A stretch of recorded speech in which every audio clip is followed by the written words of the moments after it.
Au lendemain de Noël, les poubelles peuvent être un peu plus pleines qu'à l'habitude en bordure des rues. Et elles devraient le rester pour quelques jours encore dans plusieurs secteurs de la ville de Québec et des villes avoisinantes, de l'île d'Orléans à Saint-Augustin, puisque l'incinérateur municipal n'a pas été épargné par les pannes de courant. Tout le monde est parti. Ça nous a accumulé pas mal de déchets, justement. Là. Donc, ça, c'est plate, mais de l'autre côté, on n'a pas le choix de vivre avec.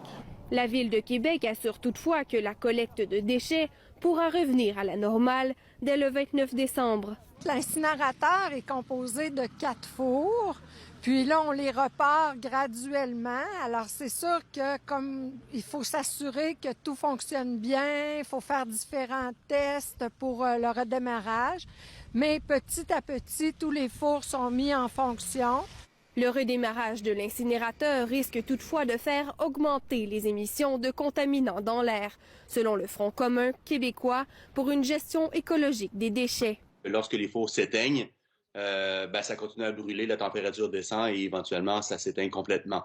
Et c'est là où il y a des problèmes, où il y a production de contaminants, notamment les dioxines et les furanes. Karel Ménard explique que ces émissions peuvent aussi être produites lors du redémarrage, en raison des fluctuations de température. Et ce serait peut-être pertinent qu'on prenne des échantillons, justement, des émanations lors de cette cessation des activités et lors de la reprise des activités, parce que c'est là où sont vraiment les problèmes de contamination. La Ville de Québec explique qu'afin de limiter les émissions polluantes, elle ne brûlera pas de déchets avant que les fours aient atteint leur température optimale. Un niveau qui sera plus rapidement atteint grâce à des brûleurs au gaz qui ont été installés au cours des dernières années. Ici Flavie Sauvageau, Radio-Canada, Québec.